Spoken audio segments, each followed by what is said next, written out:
दिल्ली के मुख्यमंत्री और आम आदमी पार्टी के संयोजक अरविंद केजरीवाल को ईडी की टीम में कथित शराब घोटाले का आरोपी मानते हुए गिरफ्तार कर लिया है। ऐसे में आम आदमी पार्टी के कार्यकर्ताओं के द्वारा देश भर में विरोध प्रदर्शन किया जा रहा है।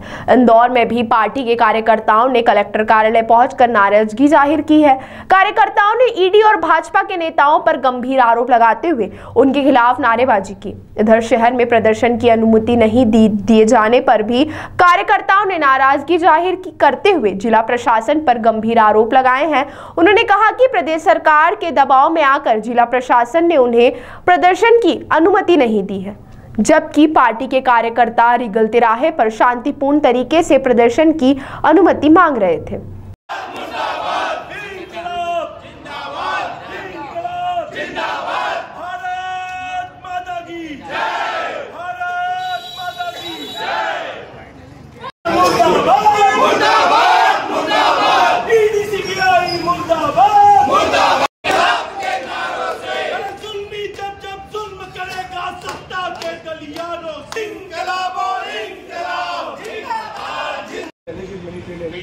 चार लोगों के बयान है, उसके खिलाफ जो कि पहली बार भारत के इतिहास में पहली बार हुआ है कि इलेक्टेड मुख्यमंत्री को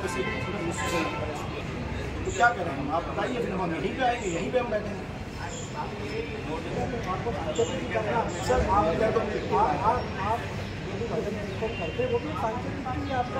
देखिए, जैसा कि आप लोगों को सबको विदित है कि हमारे जो सर्वोच्च लीडर हैं, और पहली बार भारत के इतिहास में ऐसा हुआ है कि एक संवैधानिक रूप से इलेक्टेड मुख्यमंत्री को जेल में डाला गया है।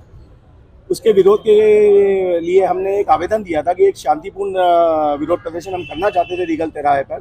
उस प्रदर्शन की भी हमको अनुमति नहीं दी गई जिला प्रशासन द्वारा। तो अल्टीमेटली हमारे पास में कोई चारा बचा नहीं था कलेक्ट्रेट प्रांगण में आके और यहाँ पे धरना देने के अलावा।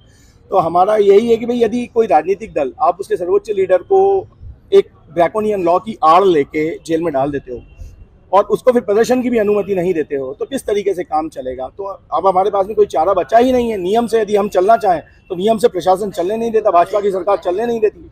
जो तानाशाही रवैया भारतीय जनता पार्टी की सरकार ने केंद्र से लेकर यहाँ नीचे तक इंदौर शहर तक अपना रखा है, उसका विरोध आम आदमी पार्टी सदैव करती रही है और आगे भी करती रहेगी। क्योंकि आप लोगों ने यहाँ पे प्रदर्शन किया, धारा 144 लागू है, ऐसे में आपके ऊपर भी एक आपराधिक प्रकरण दर्ज हो सकता है।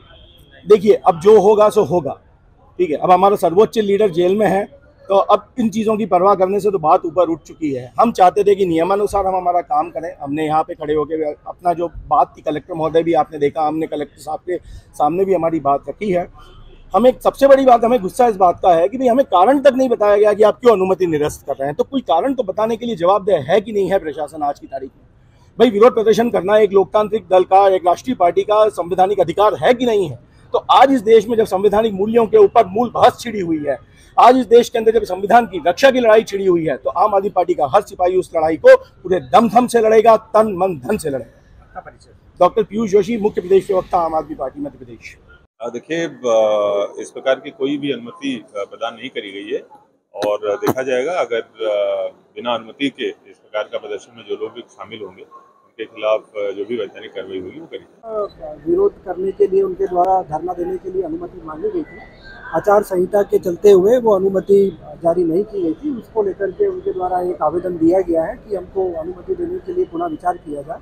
इस संबंध में वरिष्ठ अधिकारियों को अवगत कराने के बाद उनके आवेदन पर निर्णय लिया जाए। नारेबाजी की गई है, यहाँ पे प्रदर्शन ही कर दिया गया है एक तरीके से। तो क्या परमिशन थी यहाँ पे परमिशन, इनको किसी भी प्रकार का विरोध प्रदर्शन करने के लिए अनुमति नहीं थी और अनुमति नहीं दी थी, उसी का वो विरोध कर रहे थे और उसी के संबंध में उन्होंने आवेदन दिया। सर, रीगल चौराहे पे प्रदर्शन करने की अनुमति मांग रहा है, पहले अनुमति दी गई, इसके बाद नहीं, पहले इसमें अनुमति जारी नहीं हुई है। उनका आवेदन आया था आचार संहिता के कारण और पुलिस अभिमत के आधार पर उनके आवेदन की अनुमति निरस्त की गई थी। अनुमति कभी जारी की ही नहीं गई थी।